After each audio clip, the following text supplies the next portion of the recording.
Snake, the lake is just over that cliff. Eva should be able to climb it if you help her. Keep her close to you.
Where'd you go?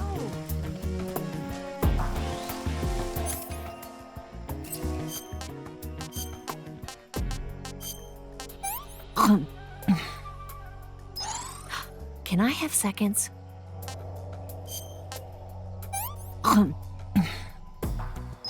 This tastes like crap.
See ya.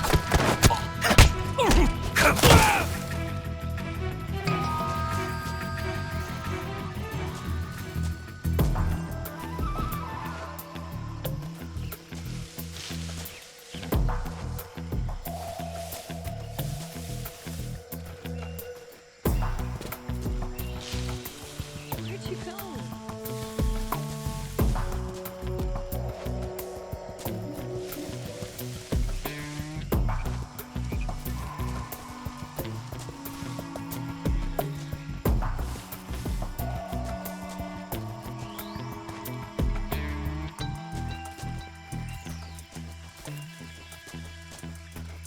Where are you?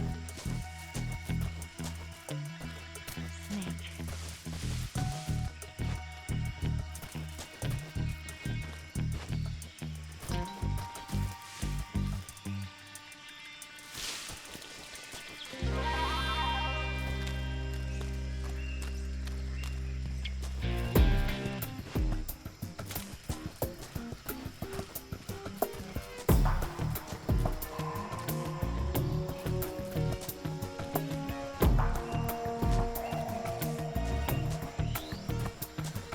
I'm so hungry.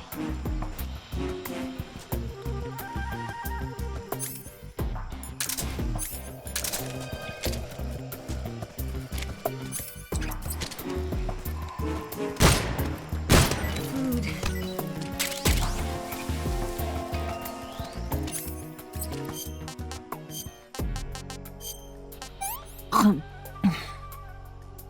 Well, not bad at all.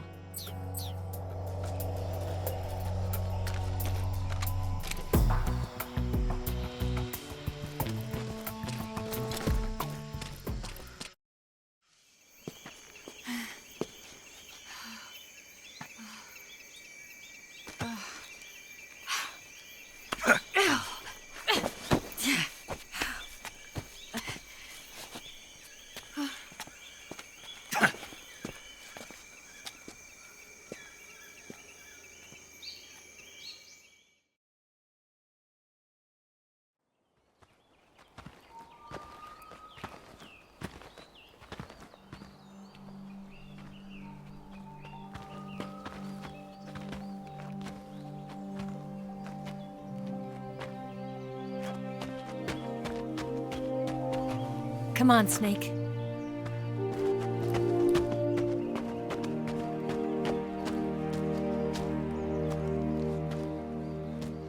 We made it. We made it. Over there.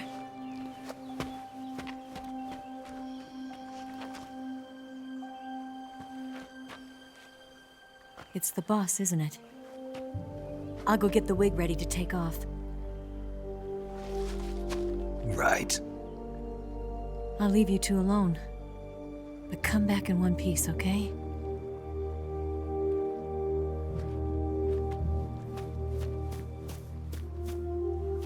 Promise me!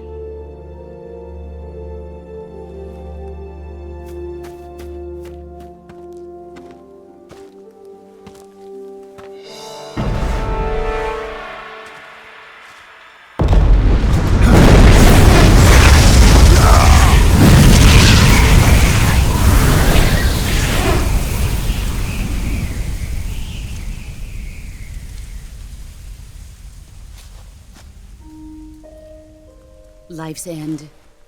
Isn't it beautiful? It's almost tragic. When life ends, it gives off a final lingering aroma. Light is but a farewell gift from the darkness to those on their way to die. I've been waiting, Snake, for a long time. Waiting for your birth, your growth, and the finality of today. Boss. Why are you doing this? Why? To make the world one again. The world used to be whole. But with the end of the Second World War, the philosophers began to fight amongst themselves, and the world was torn apart. The Cobras, my comrades who trained and fought alongside me, were torn apart as well.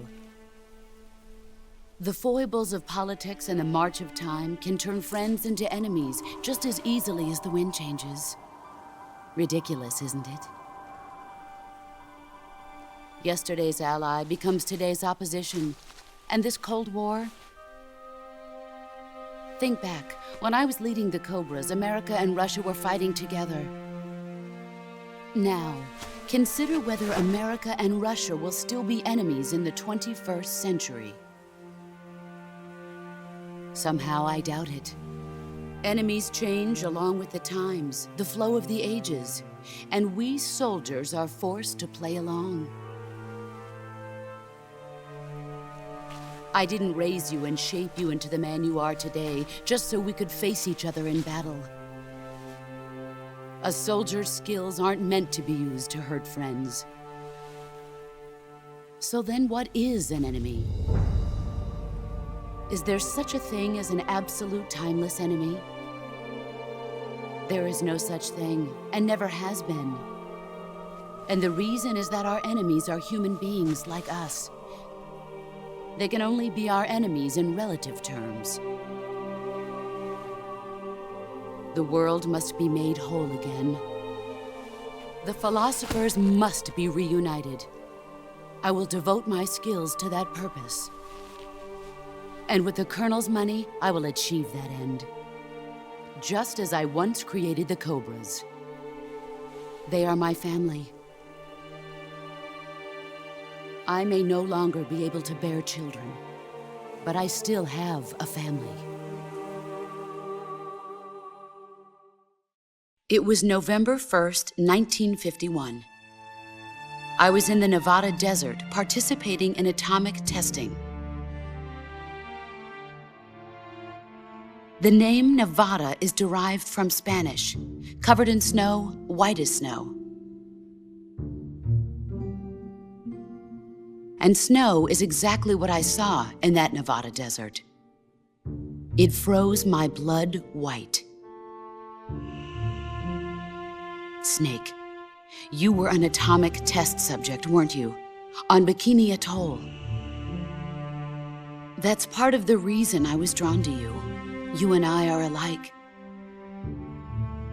We're both slowly being eaten away by the karma of others. We'll never have the chance to die peacefully of old age. We have no tomorrow. But we can still have hope for the future. In 1960, I saw a vision of the ideal future from space. 3 years earlier, the Soviet Union had succeeded in launching Sputnik, the first man-made satellite in history, into orbit. This came as a huge shock to the United States. In response, America threw everything it had into its own manned spaceflight project, the Mercury program. Even as the Soviets seemed poised to send their first man into space, America was still experimenting with chimpanzees and rockets. The government wanted human data. So they secretly decided to send a human being into space. I was the one they chose. At the time, they didn't have the technology to block out cosmic rays, and whoever they sent up would inevitably be exposed to heavy radiation. That's why they chose me. After all, I'd already been irradiated once. Of course, you won't find any of this in the history books. I could see the planet as it appeared from space. That's when it finally hit me. Space exploration is nothing but another game in the power struggle between the US and the USSR. Politics, economics, the arms race, they're all just arenas for meaningless competition. I'm sure you can see that, but the Earth itself has no boundaries. No East, no West, no Cold War. And the irony of it is, the United States and the Soviet Union are spending billions on their space programs and the missile race, only to arrive at the same conclusion. In the 21st century, everyone will be able to see that we are all just inhabitants of a little celestial body called Earth.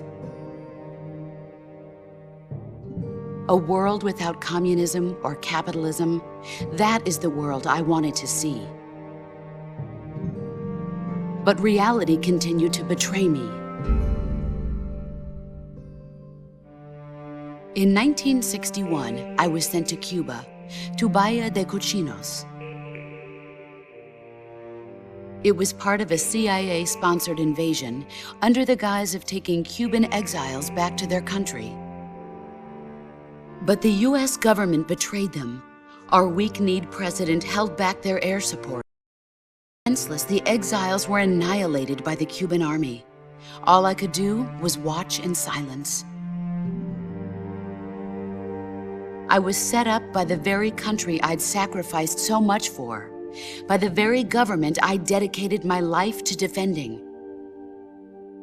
I was driven from the surface world, and I went underground.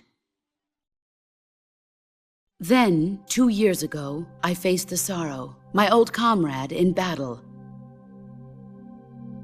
He was my friend. But one of us had to die. I was left with no choice.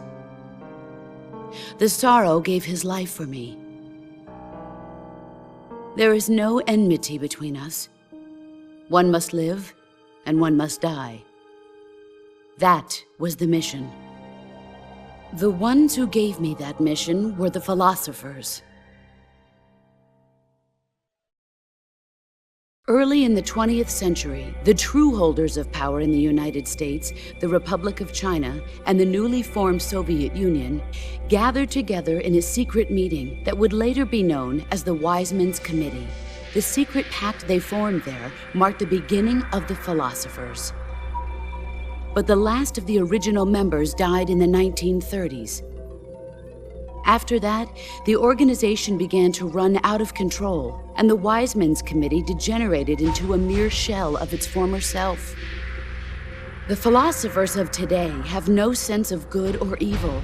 Their influence extends to countries and organizations involved in every aspect of every war. They have become war itself. That's how they operate. The sacrifices of war cause a shift in the times. This shift leads to renewed conflict, and in turn triggers the next war. Like a nuclear chain reaction, each conflict sparks countless others, forming an endless spiral that will continue on for eternity. Do you understand what I'm saying, Snake? By consuming me and you, the philosophers intend to keep that cycle going forever. It was my father who explained all of this to me. He was one of them. You see,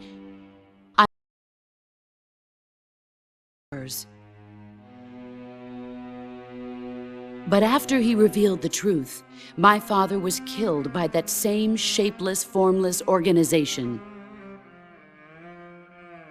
And my father isn't the only thing the philosophers have taken from me. In June of 1944, the Cobras and I took part in the landing at Normandy. We'd been given a top-secret mission to locate and destroy enemy V-2 rocket installations. I was pregnant at the time. The sorrow was the father. I gave birth on the field of battle. A beautiful baby boy. But my child was snatched away from me by the philosophers.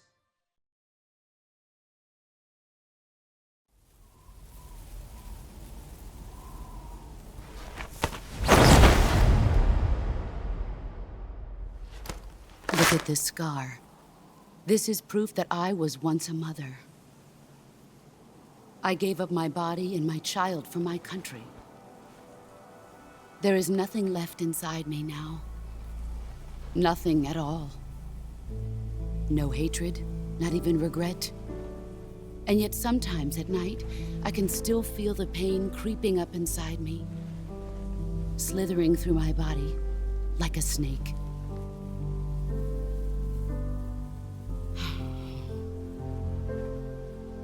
I've never talked this much about myself before.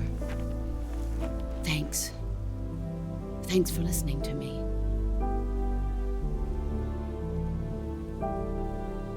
I feel content. Snake, commence the operation. I raised you. I loved you. I've given you weapons, taught you techniques, endowed you with knowledge. There is nothing more for me to give you. All that's left for you to take is my life, by your own hand. One must die, and one must live. No victory, no defeat. The survivor will carry on the fight. It is our destiny. The one who survives will inherit the title of boss. And the one who inherits the title of boss will face an existence of endless battle. I'll give you 10 minutes. In 10 minutes, MiGs will come and bomb the hell out of this place. If you can beat me in less than 10 minutes, you'll be able to escape in time. Let's make this the greatest 10 minutes of our lives, Jack. Boss. You're a soldier. Finish your mission. Prove your loyalty. Face me. Come. Excellent, Jack.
Nice try.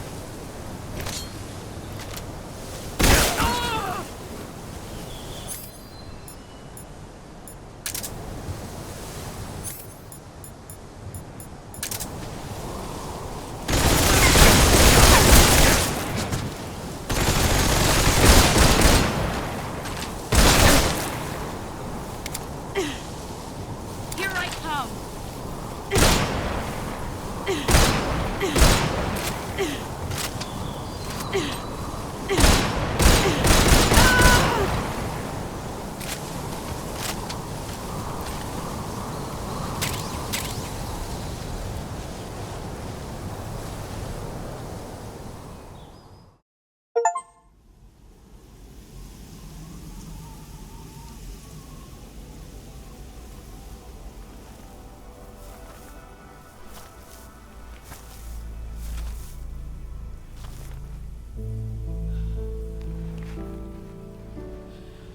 Take this.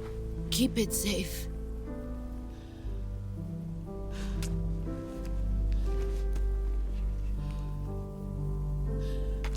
It's our only hope.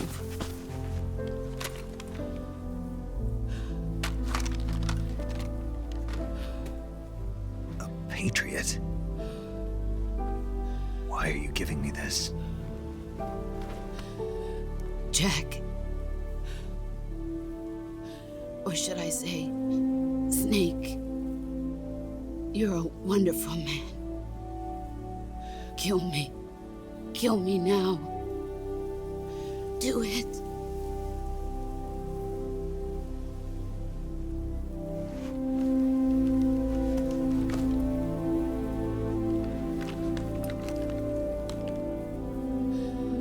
There's only room for one boss and one snake.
Ready to go, Snake?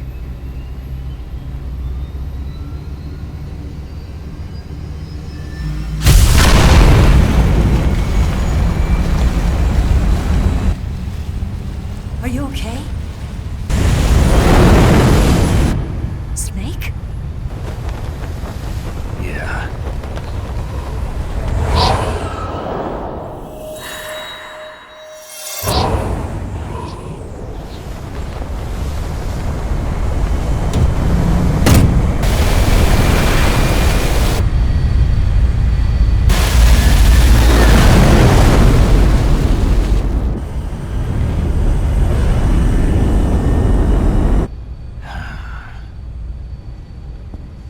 I told you you could trust me.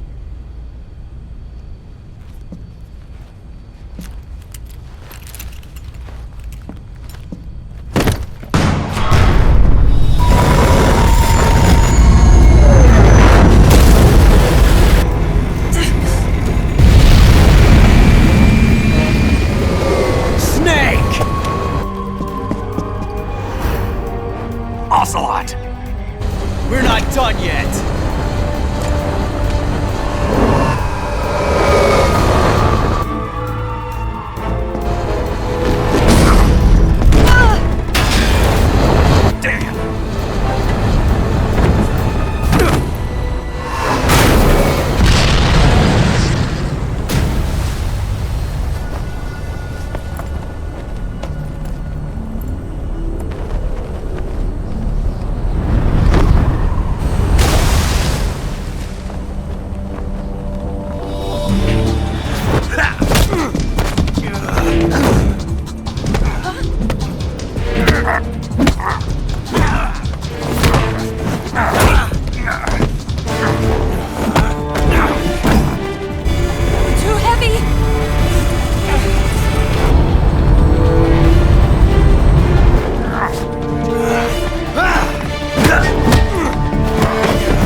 Snake, try to remember some of the basics of CQC.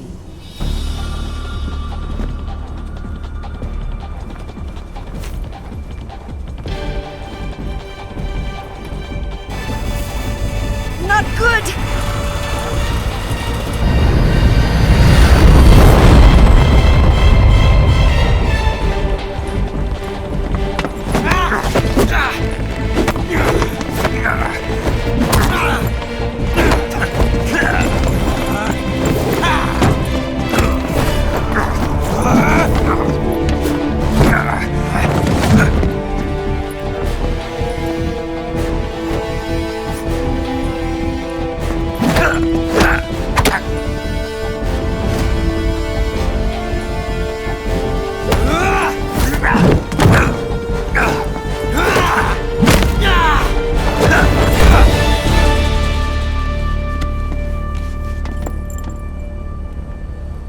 I picked up a few new moves.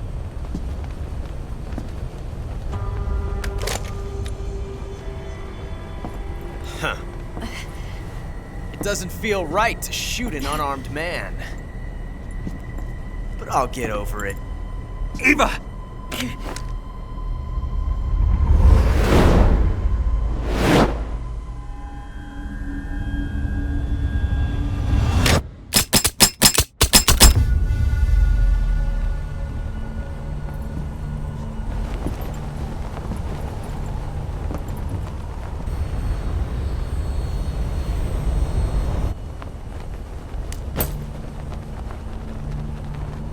What do you say to one last showdown? Yeah, all right.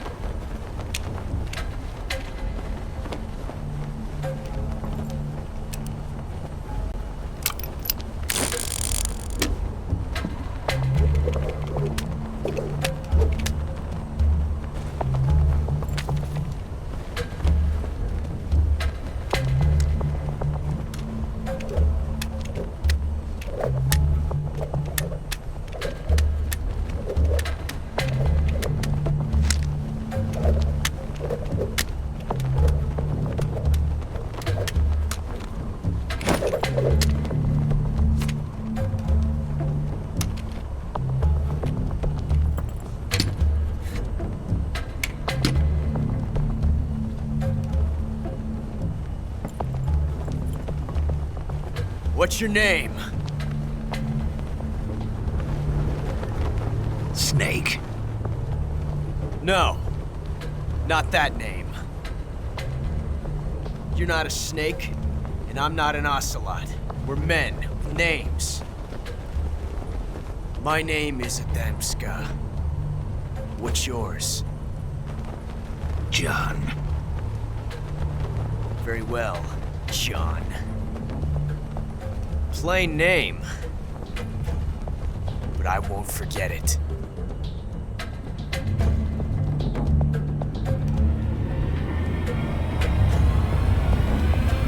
Come on!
It's a blank. Oh, that was fun.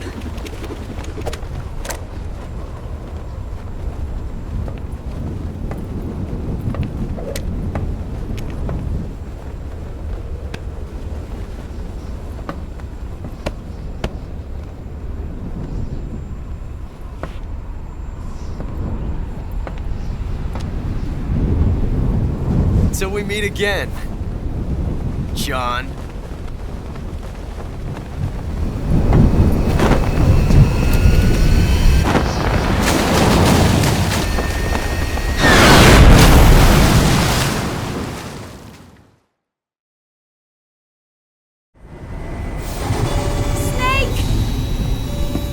Give me a hand! Pull!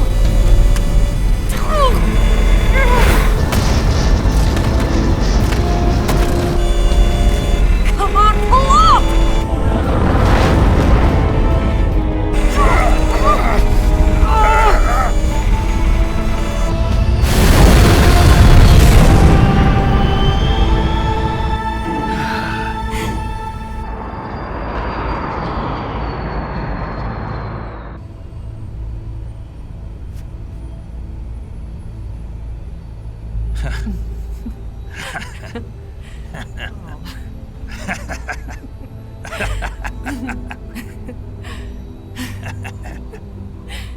We made it. Yeah, we sure did.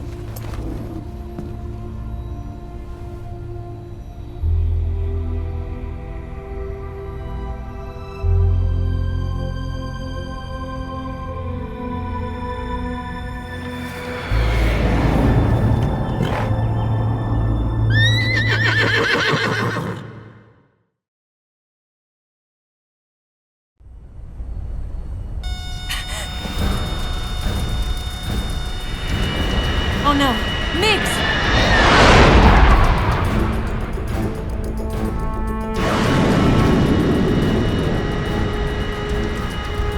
There's no way out! What are we gonna do? We've come too far to let them stop us now.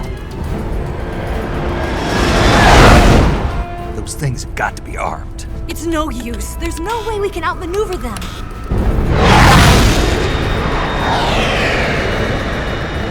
They're gonna shoot us down. We were so close. Weapons systems on.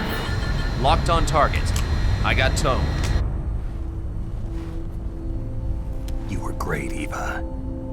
Huh? Thanks.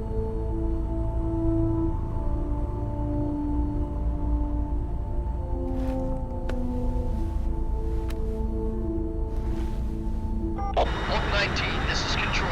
Stand by for a direct order from the chairman. Oak 19, return to base immediately. Do you read me? This is a direct order from Comrade Khrushchev.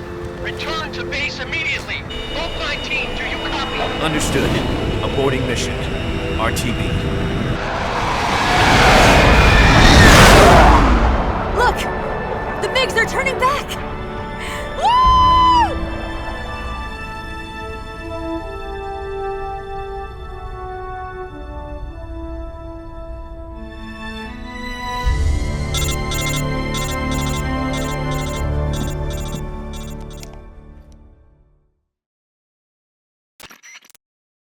Well done, Snake. The MiGs disengaged. Most likely under orders from Khrushchev. Is this his way of helping us? Who knows? Maybe he didn't want things to get messier than they already are. Or maybe he just wanted us to owe him one. The important thing is, you made it out alive. As long as Khrushchev is with us, I don't think they'll be coming after you. It should be smooth sailing all the way to Alaska. I'm sending someone out to Galena Base to meet you. To meet me? The DCI and the President himself are waiting at Langley. Don't keep them waiting.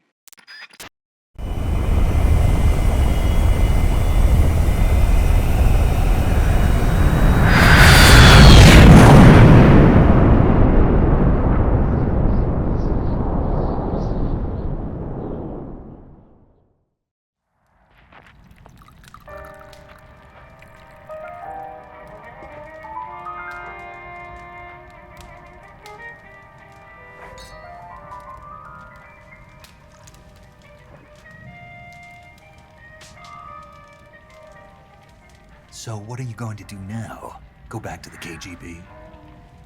What do you want me to do? Did you ever think about coming back to America? I can't go back. I've left America behind me. But you saved this country. I didn't do it alone.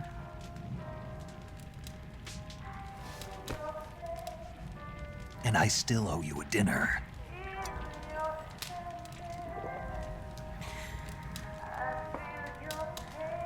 Is that part of your mission too?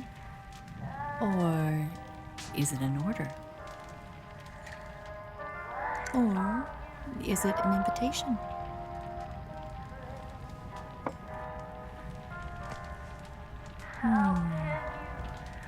Or a proposal? I don't take orders from anyone now.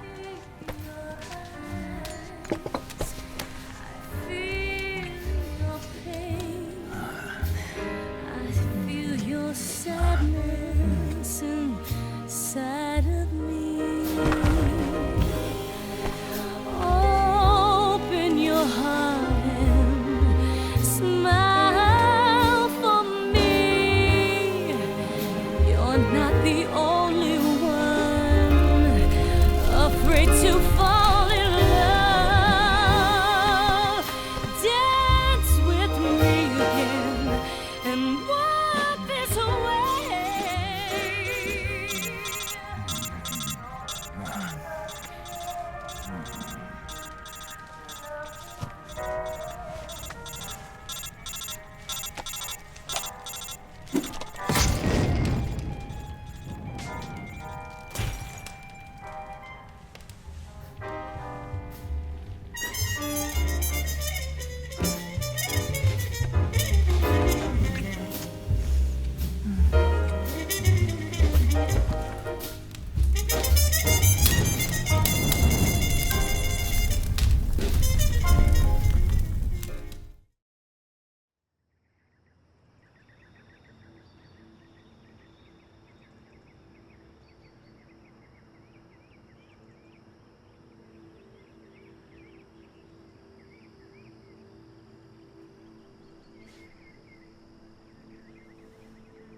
Scholars tell us that the first spy in history was the snake in the book of Genesis. In that story, it was Eve who was tempted by the snake in the Garden of Eden. But this time around, it was I who tempted the snake and got away with the forbidden fruit of knowledge. Forgive me, snake.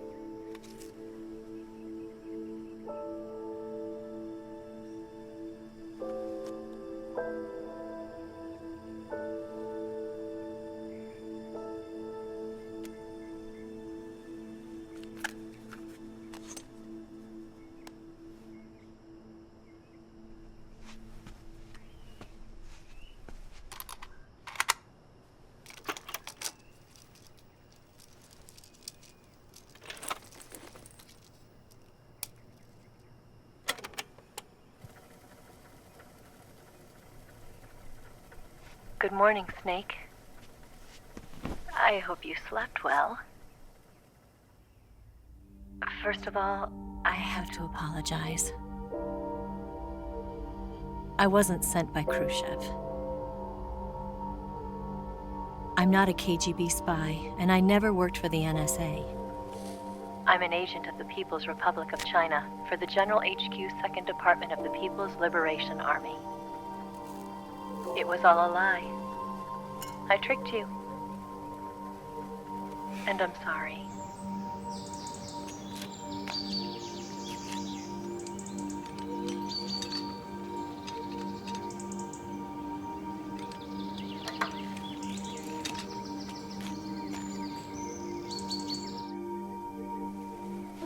The philosophers still exist in China, too. You see, my mission was to find out where Volgan was hiding the philosopher's legacy and steal it. So I infiltrated his base as a KGB spy. The 2 NSA codebreakers who defected in 1960 were actually both men. The real Adam never showed up at the meeting place,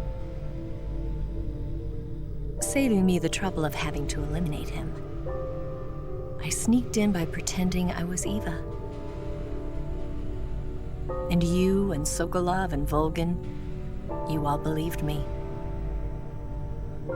The philosopher's legacy was originally held in common between the US, Soviet Union, and China. We couldn't let the Russians and the Americans take it all for themselves. The Chinese government had its eye on the legacy, too.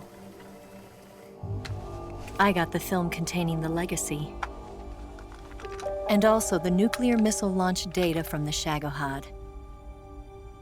5 years ago, the Soviet Union stopped supplying us with nuclear weapons technology. Since then, China's Liaodong easing, hydrogen bomb, and space rocket projects have fallen behind. But with this data, our country will be able to develop its own nukes. We'll create a deterrent force to rival those of the US and Soviet Union. Everything has gone according to plan, thanks to your help. I too am one of the philosophers. I'm an agent of the philosophers, a graduate of one of their charm schools. I was raised in a joint US-Soviet-Chinese facility to become a sleeper agent. This was before the war. Back then, they were collecting children from all over the world. As a result, I'm indistinguishable from a native-born American. So it didn't surprise me when you and Volgan couldn't tell the difference. But she knew right from the beginning. She knew because before the war, she was at one of the philosopher's schools too, as an instructor. The boss was the only one I couldn't fool. She was the only one who knew I was a fake. She told me everything. Why did she open her heart to me like that? At the time, I couldn't understand it. But now, I think I do. Snake. She wanted you to know the truth. She chose me to tell you. That's why she saved my life. I've lied to you so many times, but not this time. My orders from the government were to obtain the legacy and to eliminate everyone who knew the truth about what happened. In other words, I'm supposed to kill you.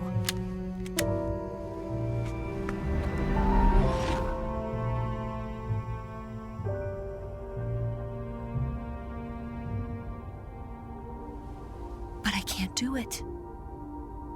Not because we loved each other. And not because you saved my life. But because I made a promise to the boss. And I intend to keep it. I just wanted you to know. And you have to live.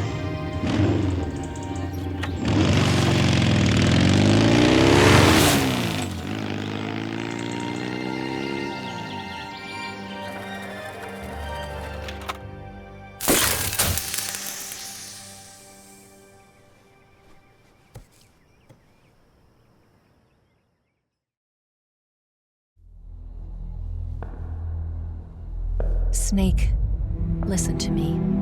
She didn't betray the United States. No, far from it.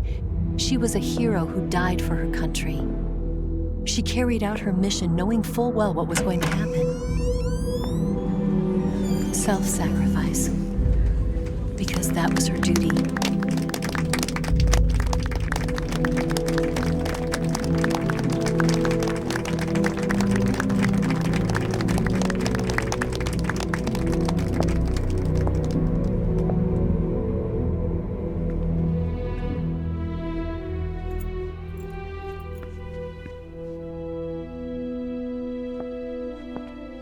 You are above even the boss. I hereby award you the title of Big Boss.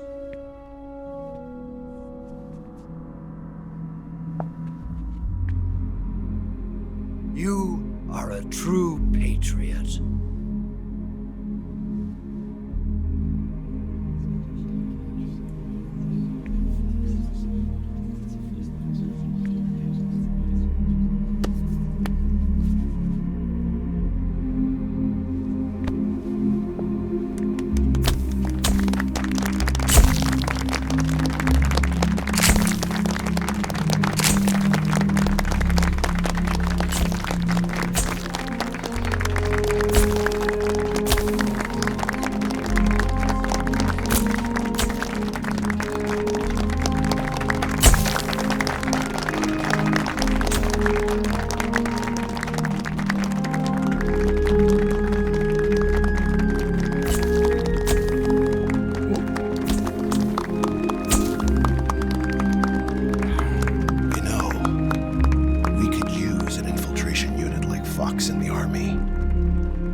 A man who combines the qualities of a soldier and an agent.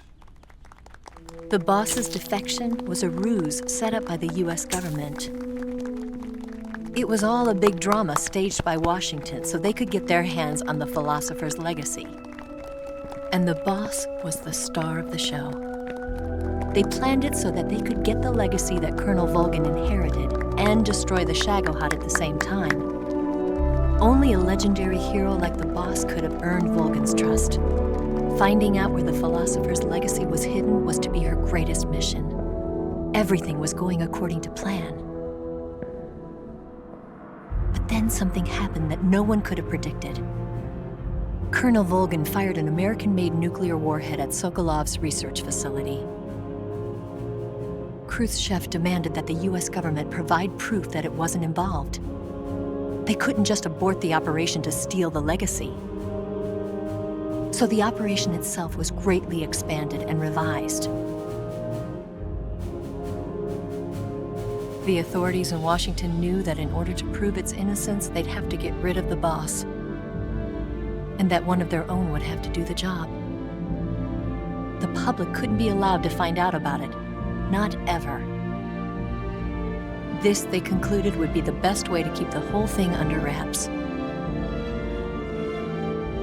The boss wouldn't be allowed to come back home alive, and she wouldn't be allowed to kill herself.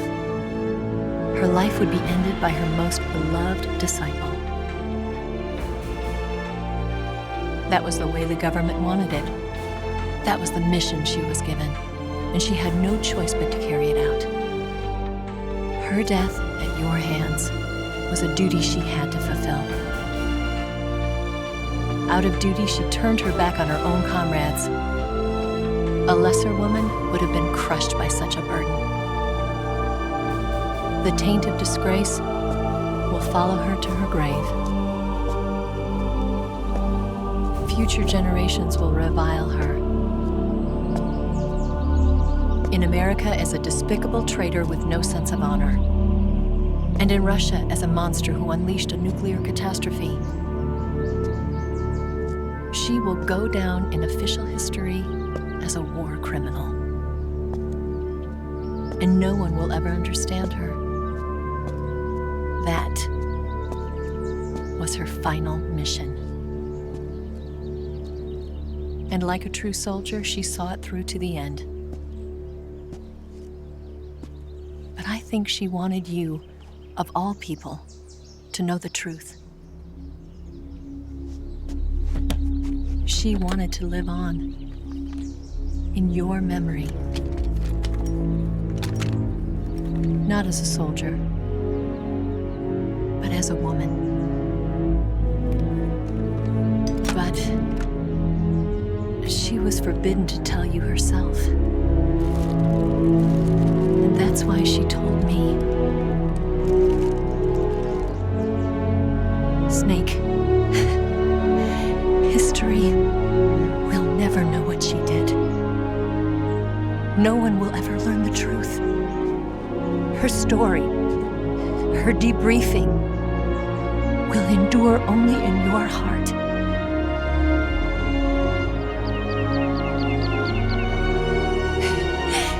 Everything she did for her country.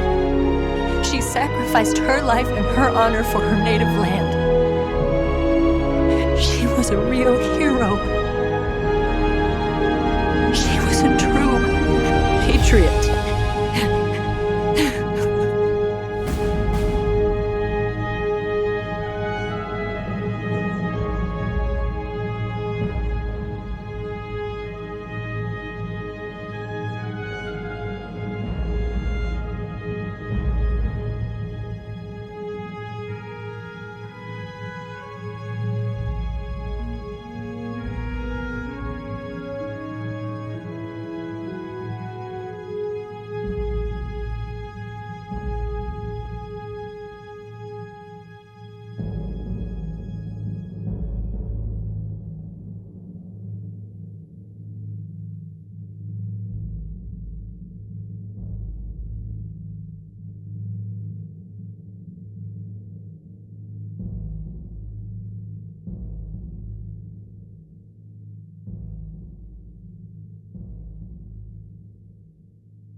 Yes, Grozny Grad and the Granin Research Facility have both been wiped out without a trace.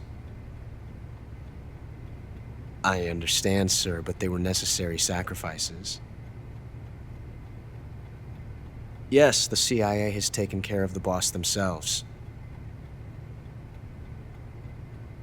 I believe the White House will be satisfied. Khrushchev is finished. Your time has finally arrived.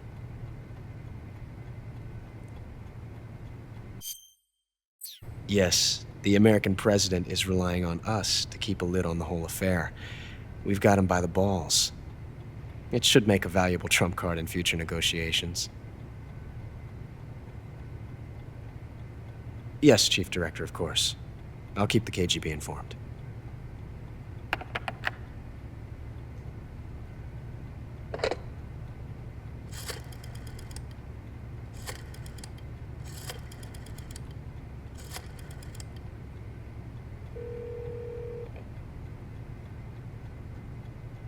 Yes, it's me. The boss has accomplished her mission. The philosopher's legacy is now safely with us, in America's hands. With this money, yes, the philosophers can finally be revived. The film we handed the Chinese was a fake. Peking must be in an uproar right about now. I'm afraid so. Only half the money has made it back to the United States. The KGB must still have part of the legacy. Yes, the weapon has been reduced to ashes. That's right. Grozny Grad has been obliterated by the Davy Crockett we brought in as well. Yes, that was the boss's work too. Speaking of which, I've obtained something from Granin that you might find interesting. It's a revolutionary new nuclear attack system. Perhaps it might just come in handy someday. Yes, we have Snake to thank for that. Khrushchev believed it as well. Yes, they bought our story. I don't think they'll be making a fuss. The secondary alert has been lifted as well. And the Soviets still haven't discovered my true identity. They have no idea that I've been triple-crossing them. I will continue my activities as a contact for the new government. Yes, it appears that no one knew that I was Adam. Of course, I'm always at the CIA's disposal, Mr. Director.